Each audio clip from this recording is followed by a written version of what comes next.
बच्चों, आज हम लोग पढ़ेंगे क्लास 11th केमिस्ट्री में चैप्टर नंबर 4। चैप्टर नंबर 4 देखेंगे, बहुत ही इंपॉर्टेंट चैप्टर है। रासायनिक बंधन तथा आणविक संरचना, chemical bonding and molecular structure से इंग्लिश में कहते हैं। अब यहाँ पर हम बात करते हैं इस चैप्टर में हमको क्या क्या चीज़ पढ़ना है। तो इस चैप्टर में हम ये देखेंगे कि रासायनिक बंध जो है कैसे बनता है, और देखेंगे यहाँ पर उसका संरचना किस प्रकार से बनाई जाती है। तो इसको इस चैप्टर में हम सीखेंगे। जैसे हम बात करें आपसे कि जो ये पूरा ब्रह्मांड है, तो जो पूरा ब्रह्मांड देखेंगे किन किन चीज़ों से मिलकर के पूरा बना है। देखेंगे जो पूरा ब्रह्मांड है, ये ब्रह्मांड देखेंगे किन चीजों से मिलकर के बना है। ये देखेंगे द्रव्य से मिलकर के बना है। द्रव्य देखेंगे किन चीजों से मिलकर के बना है, ये अणु से मिलकर के बना है। अणु देखेंगे किन चीजों से मिलकर के बना है, परमाणु से मिलकर के बना है। इसको समझिए। यहाँ पर जो केमिस्ट्री की भाषा में हम बात कर रहे हैं, तो यानी कि यहाँ पर जो पूरा ब्रह्मांड है, तो ब्रह्मांड जो है ये द्रव्यों से मिलकर के बना है। जब कई द्रव्य आपस में यहाँ पर मिलते हैं तो ये धीरे धीरे ब्रह्मांड बनाते हैं, और जब कई अणु आपस में मिलते हैं तो क्या बनाते हैं, द्रव्य बनाते हैं। जब कई यहाँ पर परमाणु आपस में मिलते हैं तो क्या बनाते हैं, अणु बनाते हैं। अब ध्यान ये देना है कि यहाँ पर जब कई द्रव्यों को आपस में जोड़ने के लिए जो उसमें कुछ बल अप्लाई हो रहा है, जो उसको रोकने का कार्य कर रहा है, उसको हम क्या कहते हैं, बंधन कहते हैं। यहाँ पर जैसे अणु है, कई अणुओं को आपस में बांधने का कोई न कोई काम कुछ कर रहा है, तो जिसको वहाँ पर उसको क्या बोलेंगे, उसको हम कहेंगे बंधन कहेंगे। तो यानी कि यहाँ पर ये क्या होगा, अब यानी यहाँ अगर से बात किया जाए केमिस्ट्री की भाषा में कि ये सभी देखेंगे, सभी एक दूसरे को बांधने, यानी कह सकते हैं कि दो परमाणुओं को आपस में बांधने के लिए, यानी कि दो परमाणुओं या अणुओं या द्रव्यों को भी कह सकते हैं, तो जिसको आपस में बांधने, दो अणुओं के बीच लगने वाले आकर्षण बल, या उसको आपस में एकत्रित करने के लिए जो आप उसमें बल अप्लाई हो रहा है, उसको हम क्या कहते हैं, बंध कहते हैं या बंधन कहते हैं। अब उसी को हम यहाँ पर समझेंगे, बंधन क्या होता है। अब यहाँ पर ध्यान ये देना है कि जैसे यहाँ पर कोई दो परमाणु है, यानी कि कह सकते हैं, तो यानी कि उसको बांधने का जो काम कर रहा है उसको हम बंधन कहते हैं। अब उसी के आगे हम पढ़ते हैं संयोजकता, यानी कि संयोजकता, जिसको इंग्लिश में कहते हैं वैलेंसी। यहाँ पर इसको इंग्लिश में क्या कहते हैं, वैलेंसी। अब यहाँ पर देखेंगे संयोजकता क्या होता है, जो बहुत इंपॉर्टेंट टॉपिक है केमिस्ट्री में। संयोजकता या बैलेंसी ये क्या है, बहुत इंपॉर्टेंट है। अब यहाँ पर देखेंगे ये क्या है, तो कह सकते हैं किसी तत्व की बंधन क्षमता या संयोजन क्षमता उसकी क्या कहलाता है, संयोजकता कहलाता है। अब यहाँ पर देखेंगे जो बैलेंसी शब्द है, बैलेंसी शब्द देखेंगे ये लैटिन शब्द के बैलेंसिया से बना, यानी कि यहाँ पर बैलेंसी शब्द जो है लैटिन भाषा के, हमारा जो क्या है, लैटिन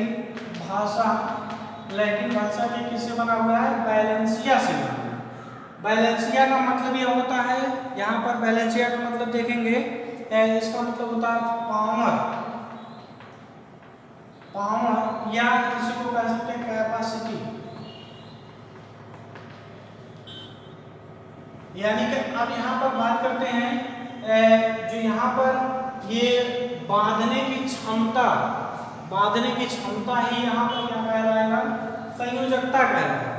यानी कि कि इस संयोजकता को सबसे संयोजकता का प्रयोग सर्वप्रथम जो देखेंगे फ्रैंकलैंड ने, एक वैज्ञानिक थे, यहाँ पर फ्रैंकलैंड यहाँ पर वैज्ञानिक का नाम है, यानी कि फ्रैंकलैंड ने सबसे पहले संयोजकता के बारे में बताया। इन्होंने क्या बताया, फ्रैंकलैंड ने तत्वों को प्रदर्शित करने के लिए हाइड्रोजन को आधार माना। तो यानी कि संयोजकता को प्रदर्शित करने के लिए फ्रैंकलैंड ने बताया कि हाइड्रोजन को आधार माना। हाइड्रोजन कह सकते हैं, यानी कि जब किसी यहाँ पे हाइड्रोजन को आधार मानने का मतलब ये है कि किसी तत्व की संयोजकता जो होगी हाइड्रोजन परमाणुओं की वह संख्या होगी जो तत्व के एक परमाणु से संयोग करेगा। यानी कि किसी भी तत्व के, मान लेते हैं कोई भी तत्व है, इस तत्व से कितनी हाइड्रोजन यहाँ पर ये संयोग कर रहा है, जितनी संयोग करेगा वहां पर वो उसकी संयोजकता होगी। कहने का मतलब किसी तत्व से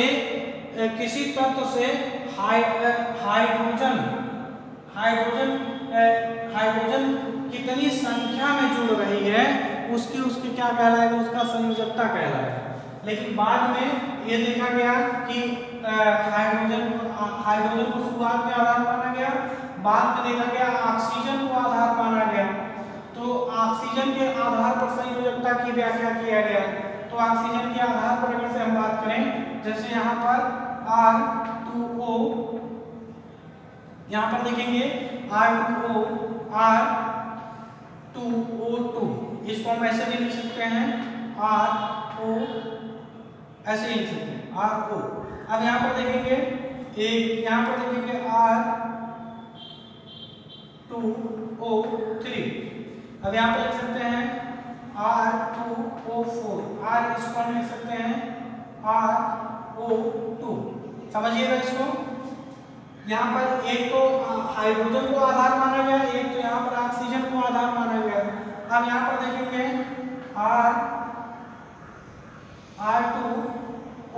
R2O5, अब यहाँ पर देखेंगे R2O6। यहाँ पर अगर से ये वर्ग की बात किया जाए, यहाँ पर ये फर्स्ट, ये सेकंड, ये थर्ड वर्ग का बोलेंगे, थर्ड, फोर्थ, ये फिफ्थ, सिक्स्थ वर्ग का एलिमेंट। यानी कि यहाँ पर एक और यहाँ पर चलते हैं, सेवन पे भी चलते हैं, ये इसको आवर्त कह सकते हैं। ये सभी आवर्त है, first, second, third, fourth, fifth, sixth, seventh आवर्त है। अब यहाँ पर R, इसको हम ऐसे भी लिख सकते हैं RO3, क्योंकि इसको 2 से डिवाइड करेंगे, 2 1 जा 2, 2 3 जा, यानी कि इस तरीके से किया गया है 2, यहाँ पर O7। अब देखिए ये तो ऑक्सीजन का आधार माना गया, हाइड्रोजन का आधार देखते हैं। हाइड्रोजन का आधार क्या हो जाएगा, यहाँ पर RH हो जाएगा। यहाँ पर देखेंगे R जो है RH हो जाएगा, यानी कि RH2 हो जाएगा, RH2, RH3, और यहाँ पर ये क्या हो जाएगा RH, RH2, RH3, RH4, RH4, फिर यहाँ पर RH3 और RH2, यहाँ पर क्या हो जाएगा RH। ये देखेंगे हाइड्रोजन के आधार पर ये संयोजकता को दिखाया गया है, और जबकि देखेंगे ये कह सकते हैं हाइड्रोजन संयोजकता ये हाइड्राइड के रूप में दिखाया गया है, और ये देखेंगे ऑक्साइड के रूप में दिखाया गया है। तो यानी कि यहाँ पर इसमें अगर से बात करें यहाँ पर इसकी संयोजकता की, अब यहाँ पर ध्यान दीजिएगा, संयोजकता जो है अब इस ऑक्सीजन के आधार पर इसकी संयोजकता कितनी है, इसकी संयोजकता देखेंगे 1 है, और इसकी संयोजकता कितनी है 2 है, और इसकी संयोजकता 3 है, और इसकी संयोजकता 4 है, इसकी संयोजकता कितनी है 5 है, इसकी संयोजकता 6 है, इसकी संयोजकता कितनी है 7 है। ऑक्सीजन के आधार पर अगर से हम देखें, ये जो आवर्त लिखे हैं, आवर्त में यानी कि फर्स्ट आवर्त से लेकर के 7th आवर्त तक क्या होता है, ये देखेंगे यहाँ पर ये क्या होता है, इसमें देखेंगे यहाँ पर ये इसमें क्या होता है, संयोजकता क्या है, बढ़ता है। अब वही चीज देखेंगे हाइड्रोजन के आधार पर जब देखा जाएगा, हाइड्रोजन के आधार पर क्या हो जाएगा, तो यानी कि यहाँ पर संयोजकता 1, यानी कि यहाँ पर हाइड्रोजन 2 जुड़ा है इसलिए इसकी संयोजकता 2, यहाँ पर 3 हो जाएगा। यहाँ पर हाइड्रोजन की संख्या 4 है इसलिए यहाँ पर संयोजकता 4 हो जाएगा। फिर यहाँ पर हाइड्रोजन संख्या 3 है, यहाँ पर 3 हो जाएगा। यहाँ पर संयोजकता 2 है, यहाँ 2 हो जाएगा, यहाँ पर 1 हो जाएगा। अब यहाँ पर ध्यान देना है, ऑक्सीजन के आधार पर अगर देखा जाए यहाँ पर फर्स्ट से लेके 7th आवर तक क्या है, ये सीधा 7th आवर तक ही बढ़ रहा है।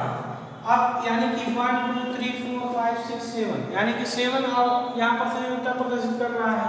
जबकि इसमें देखेंगे इसमें क्या है, इसमें हाइड्रोजन के आधार पर, हाइड्राइड के आधार पर पहले संयोजकता तो यहाँ तक बढ़ता है, फिर उसके बाद संयोजकता क्या है यहाँ पर घटता है।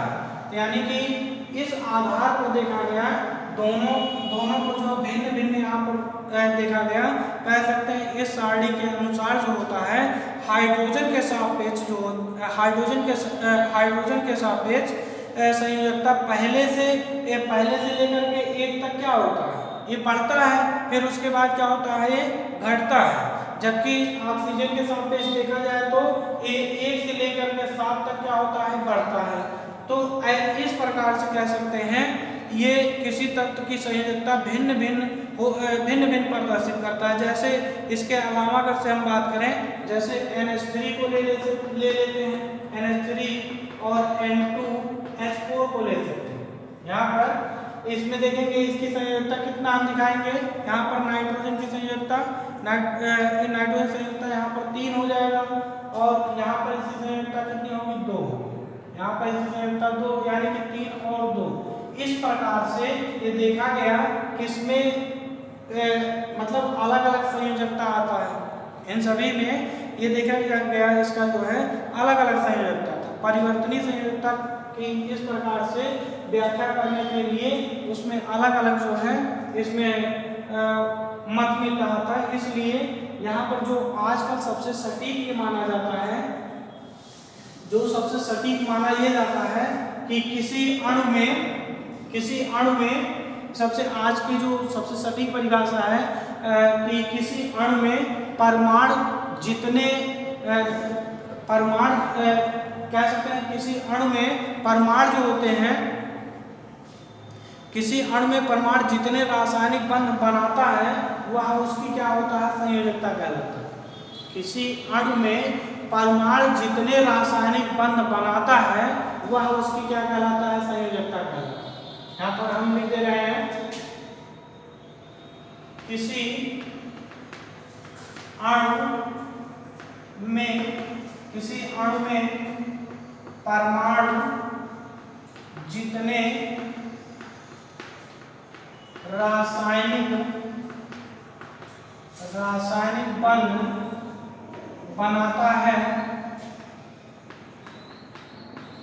बनाता है उसे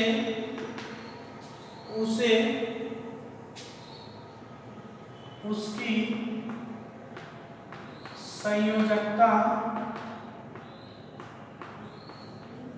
कहते हैं। ये सबसे सटीक डिफिनीशन इसको मानेंगे। बाकी ये सभी ये देखेंगे एग्जैक्ट जो है प्रदर्शित नहीं करते हैं, तो इस प्रकार से। तो अब हम बात करते हैं संयोजी इलेक्ट्रॉन की। ये संयोजकता समझ में आ गया होगा। अब हम बात करते हैं संयोजी इलेक्ट्रॉन। संयोजी इलेक्ट्रॉन बैलेंसिंग इलेक्ट्रॉन क्या होता है, अब इसको समझेंगे। इसको हम मिला लेते हैं।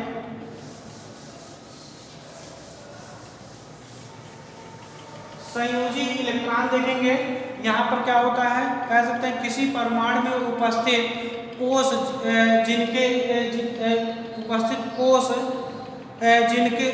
जिनके इलेक्ट्रॉन बंध निर्माण में भाग लेते हैं उसे हम क्या कहते हैं, संयोजी इलेक्ट्रॉन कहते हैं। यहाँ पर संयोजी इलेक्ट्रॉन क्या होता है, हमने बताया कि किसी परमाणु में उपस्थित वे कोष जिनके इलेक्ट्रॉन बंध निर्माण में भाग लेते हैं उन्हें हम क्या कहते हैं, संयोजी इलेक्ट्रॉन कहते हैं, या उसी को इंग्लिश में बैलेंसिंग इलेक्ट्रॉन कहते हैं। अब यहाँ पर बात करते हैं कि तथा उसमें उपस्थित जो इलेक्ट्रॉन होते हैं, यहाँ पर देखेंगे संयोजी, उसमें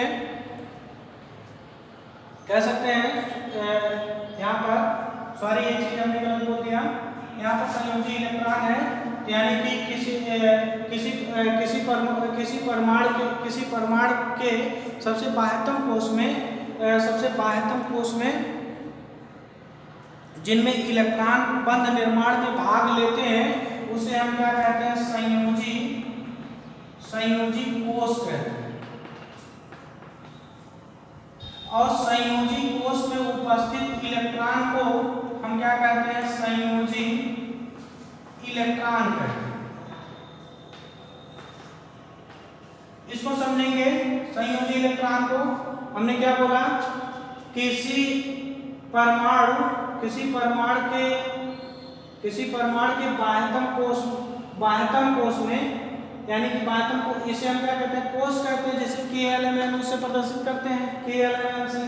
अब यहाँ पर देखेंगे किसी परमाणु के बाह्यतम कोष में, यानी कि बाह्यतम कोष ये है, बाह्यतम कोष में यानी कि जिसमें इलेक्ट्रॉन जो होते हैं वे बंध बनाने में भाग लेते हैं, उस कोष को क्या कहते हैं, संयोजी कोष कहते हैं। और उस संयोजी कोष में जो इलेक्ट्रॉन पाए जाते हैं, इस संयोजी कोष में जो इलेक्ट्रॉन पाए जाते हैं उसे हम क्या कहते हैं, संयोजी इलेक्ट्रॉन कहते हैं। ये चीज आपको समझ में आ गया होगा, संयोजी कोष क्या होता है, संयोजी इलेक्ट्रॉन क्या होता है। यानी कि हमने क्या बोला, एक बार पुनः बता देते हैं, संयोजी इलेक्ट्रॉन किसे कहते हैं, यानी किसी परमाणु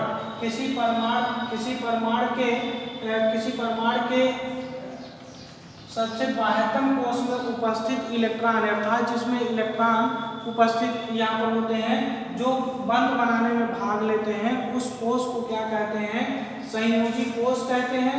और संयोजी कोष में जो इलेक्ट्रॉन उपस्थित होते हैं उसे हम क्या कहते हैं, संयोजी इलेक्ट्रॉन कहते हैं। इस चीज को यहाँ पर समझेंगे। जैसे हम एक एग्जाम्पल्स के माध्यम से बताते हैं, जैसे हम एग्जाम्पल्स की बात करें, जैसे यहाँ पर पोटेशियम, यहाँ पर पोटेशियम का परमाणु क्रमांक 19 होता है। इसका इलेक्ट्रॉनिक कॉन्फ़िगरेशन करेंगे 1s2 2s2 2p6 और 3s2 3p6 और यहाँ पे क्या हो जाएगा 3s2 3p6 और यहाँ पे क्या हो जाएगा 4s1। ये देखेंगे। अब इसमें सबसे बाह्यतम कोष में सबसे ये 4s है ना, 4s1 सबसे बाह्यतम, यहाँ पर बाह्यतम कोष कौन सा है, यानी कि 4s है।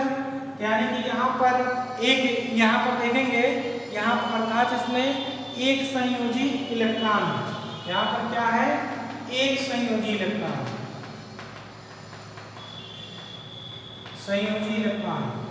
क्यों, क्योंकि हमने क्या बोला, सबसे बाह्यतम कोष में जो इलेक्ट्रॉन बंध बनाने में भाग लेता है उसे हम संयोजी कोष कहते हैं।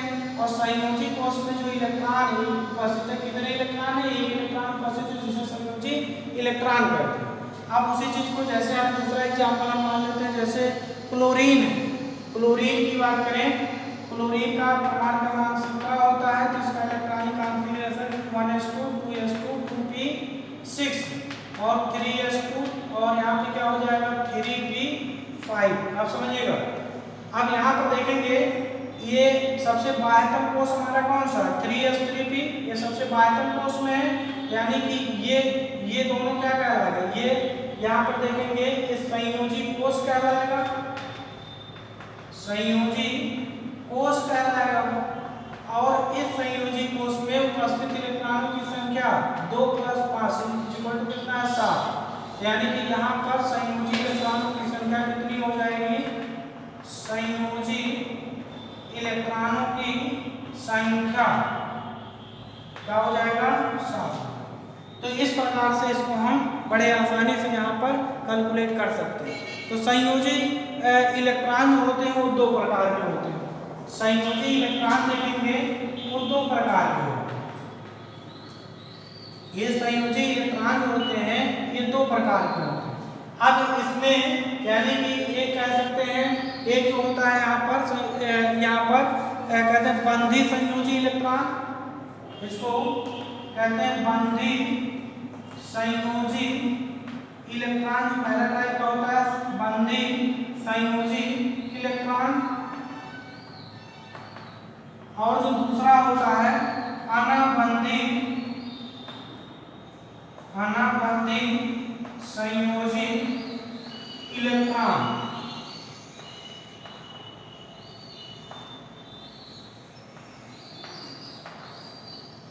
ये दो टाइप के होते हैं।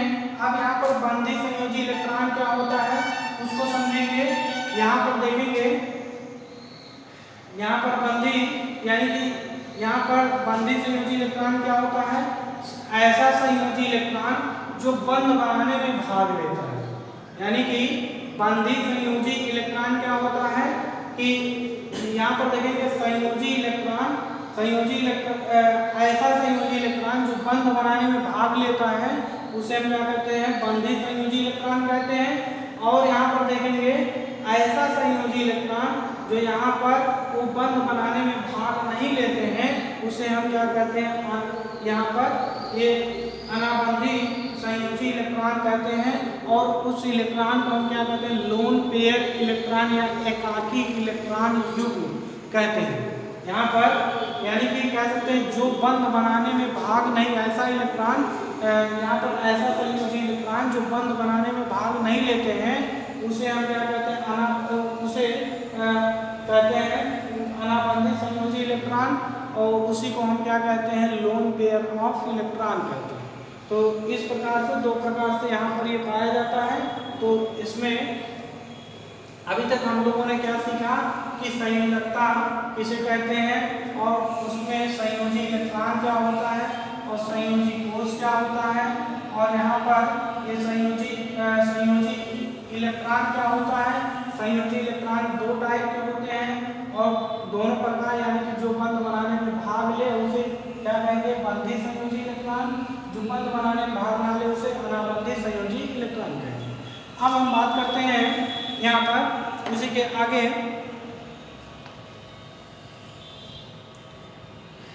अब हम बात करते हैं कि जो यहाँ पर जो संयोजी इलेक्ट्रॉन होते हैं, संयोजी इलेक्ट्रॉन को इसे मिटा देते हैं। संयोजी इलेक्ट्रॉन को ये लुईस डॉट सैंपल के रूप में प्रदर्शित किया जा सकता है।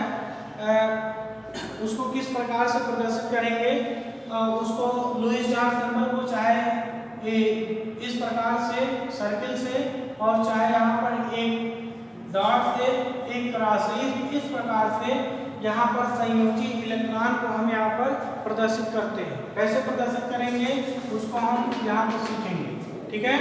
अब यहाँ पर सीखेंगे, जैसे यहाँ पर हम बात करें जैसे सिलिकॉन का परमाणु क्रमांक कितना होता है 14, इसका इलेक्ट्रॉनिक कॉन्फ़िगरेशन करेंगे। यहाँ पर कितना हो जाएगा 1s2 2s2 2p6 और 3s2 और 3p2। ये देखेंगे सबसे, अब ध्यान देना है, सबसे बाह्यतम कोष जिसमें सबसे बाह्यतम कोष में उपस्थित इलेक्ट्रॉन जो होते हैं वो यानी कि यहाँ पर क्या होते हैं, यानी कि जो संयोजी कोष में उपस्थित इलेक्ट्रॉन होते हैं उसे क्या कहते हैं, यहाँ पर संयोजी इलेक्ट्रॉन कहते हैं। संयोजी कोष में उपस्थित इलेक्ट्रॉन जो होते हैं संयोजी इलेक्ट्रॉन होते हैं। अब यहाँ पर इसको हम डॉटेड लाइन में यहाँ पर यानी 4 इलेक्ट्रॉन है, यानी कि सिलिकॉन में हम 4 इलेक्ट्रॉन को यहाँ पर ये डॉट के रूप में दिखाना ही, इसको हम लुईस डॉट सिंबल बोलते हैं। क्या बोलते हैं, इसी को जो 4 संयोजी इलेक्ट्रॉन के रूप में, ये चारों इलेक्ट्रॉनों को संयोजी इलेक्ट्रॉन के रूप में दिखाया गया है। 4 संयोजी इलेक्ट्रॉन यहाँ पर जो दिखाया गया है ये दिखा रहा है, यहाँ पर ये जो होगा यहाँ पर ये बॉन्ड बना सकता है। ये देखेंगे इसको, इसी जो डॉट के रूप में दिखाया गया इसी को क्या कहते हैं, लुईस डॉट सिंबल कहते हैं। अब इसी को हम जैसे हम बात करें और एग्जांपल्स में, जैसे यहाँ पर देखेंगे बेरिलियम, सपोज करिए यहाँ पर बेरिलियम का यहाँ पे परमाणु क्रमांक कितना है 4। अब यहाँ पर इसका इलेक्ट्रॉनिक कॉन्फ़िगरेशन कॉन्फ़िगरेशन कितना हो जाएगा 1s2 2s2। अब यहाँ पर देखेंगे बेरिलियम का यहाँ पर परमाणु क्रमांक कितना है 4, इसका इलेक्ट्रॉनिक विन्यास करेंगे 1s2 2s2। अब यहाँ देखेंगे पूर्ण रूप से भरा हुआ है कि बेरिलियम का यहाँ पर क्या लिखेंगे 2 इलेक्ट्रॉन को हम यहाँ पर दिखाएंगे। ऐसे ही आगे जैसे जाएंगे बेरिलियम का बोरान कार्बन नाइट्रोजन, चलिए नाइट्रोजन का परमाणु क्रमांक कितना होता है 7, यानी कि 1s2 2s2 2p4 2p3। अब यहाँ पर देखेंगे सबसे बाह्यतम कोष में इलेक्ट्रॉनों की संख्या कितनी है, यहाँ पर 3 और 2 5 इलेक्ट्रॉन यहाँ पर है। तो पांचों इलेक्ट्रॉन को हम कैसे दिखाएंगे उसको देखते हैं। यहाँ पे हम नाइट्रोजन बनाएंगे, यानी कि यहाँ पे सभी जगहों पे ये 4 इलेक्ट्रॉन है, एक पेयर में हो जाए।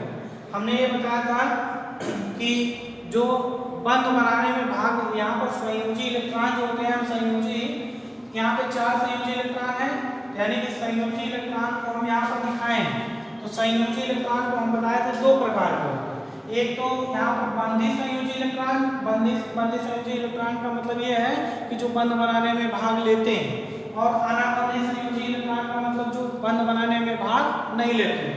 यानी कि जो बंध बनाने में भाग नहीं लेते हैं उसे हम क्या कहते हैं लोन पेयर इलेक्ट्रॉन कहते हैं। जैसे यहाँ पर नाइट्रोजन में देखेंगे स्पष्ट होगा कि ये इलेक्ट्रॉन क्या होगा, ये बॉन्ड बनाने में भाग लेगा, ये भी बॉन्ड बनाने में भाग लेगा, ये भी बॉन्ड बनाने में भाग लेगा। ये किस टाइप का इलेक्ट्रॉन यहाँ पर है, ये बंधी संयोजी इलेक्ट्रॉन है। जबकि देखेंगे नाइट्रोजन के ठीक ऊपर ये क्या है, ये lone pair of electron, lone pair of electron. इन चीजों को समझेंगे। यानी हमने ये बताया कि संयोजी कोष में उपस्थित इलेक्ट्रॉन को क्या कहते हैं, संयोजी इलेक्ट्रॉन कहते हैं। और संयोजी इलेक्ट्रॉन 2 प्रकार के होते हैं, बंधी संयोजी इलेक्ट्रॉन और अबंधी संयोजी इलेक्ट्रॉन। तो यहाँ पर जैसे नाइट्रोजन में दिखाया गया है, संयोजी कोष में कुल 5 इलेक्ट्रॉन है, 5 इलेक्ट्रॉन इस प्रकार से दिखाए गए हैं। और यहाँ पर देखेंगे ये 2 इलेक्ट्रॉन कहाँ क्या है, ये 2 इलेक्ट्रॉन देखेंगे ये बॉन्ड बनाने में भाग नहीं लेते हैं, इसको लोन पेयर ऑफ इलेक्ट्रॉन कहा जाता है। और जो यहाँ पर ये देखेंगे ये बॉन्ड बनाने में भाग लेंगे, इसको किस टाइप का बोला जाएगा, ये बंधी संयोजी इलेक्ट्रॉन बोला जाएगा। तो इस प्रकार से कह सकते हैं। यहाँ पर जैसे फ्लोरीन की बात करें, एक और हम यहाँ पर एग्जाम्पल लेते हैं। जैसे फ्लोरीन को ले लेते हैं, फ्लोरीन का यहाँ पर परमाणु क्रमांक कितना होता है 9 होता है। इसको हम यहाँ पर करेंगे इलेक्ट्रॉनिक विन्यास 1s2 2s2 2p5। यहाँ पर देखेंगे फ्लोरीन। अब फ्लोरीन का यहाँ पर संयोजी कोष में इलेक्ट्रॉनों की संख्या कितनी है 5 2 7। अब 7 को दिखाना है 1 2 3 4 5 6 7। अब यहाँ पर देखेंगे ये बॉन्ड बनाने में भाग नहीं लेंगे, ये क्या हो जाएंगे, एक इस टाइप का संयोजी बंध यहाँ पर है, अनाबंधी संयोजी इलेक्ट्रॉन है ये। और ये देखेंगे यहाँ पर ये क्या है, ये जो यहाँ पर ये बॉन्ड बनाने में भाग ले सकता है, इसको बंधी संयोजी इलेक्ट्रॉन कहते हैं। यानी कि इस प्रकार से हम यहाँ पर ये समझ सकते हैं कि यहाँ पर देखेंगे सबसे बाह्यतम कोष में उपस्थित इलेक्ट्रॉन, सबसे बाह्यतम कोष में जिसमें इलेक्ट्रॉन उपस्थित होते हैं उसको संयोजी कोष में उपस्थित इलेक्ट्रॉन को संयोजी इलेक्ट्रॉन, और संयोजी इलेक्ट्रॉन 2 प्रकार के होते हैं, दोनों प्रकार का यहाँ पर हम जिक्र किए हैं। तो इस प्रकार से कोई भी हम यहाँ पर बंध के बनने में चाहे यहाँ पर कोई भी अणु या परमाणु को अगर से हम यहाँ पर देखें उसको हम बताएं यहाँ पर डॉट के रूप में, सर्किल के रूप में और क्रॉस के रूप में इलेक्ट्रॉन को प्रदर्शित किया जा सकता है। जिसको हम उसके यहाँ पर देखेंगे प्रतीक को यहाँ पर हम बीच में रखते हैं और उसके ऊपर यहाँ पर ये डॉटेड लाइन सर्किल और क्रॉस को ये व्यक्त करते हैं। तो इस प्रकार से यहाँ पर इतनी चीज़ें यहाँ पर हम इसको समझ सकते हैं। तो आपको आज इतना ही आपको अपने कॉपी में लिखना है कि बैलेंसी किसे कहते हैं, संयोजकता किसे कहते हैं। और यहाँ पर देखेंगे संयोजी इलेक्ट्रॉन क्या होता है, संयोजी कोष क्या होता है, संयोजी यहाँ पर संयोजी कोष क्या होता है, और यहाँ पर देखेंगे बंदी संयोजी इलेक्ट्रॉन क्या होता है, अनाबंदी संयोजी इलेक्ट्रॉन क्या होता है। इसको लुईस डॉट सिंबल में किस प्रकार से प्रदर्शित किया जाएगा, आगे ये सभी लुईस डॉट सिंबल आएगा, उसमें और अच्छे से एक्सप्लेन किया जाएगा। तो ये आज के लिए बस इतना ही। धन्यवाद। इसको आप सभी नोट करेंगे। धन्यवाद।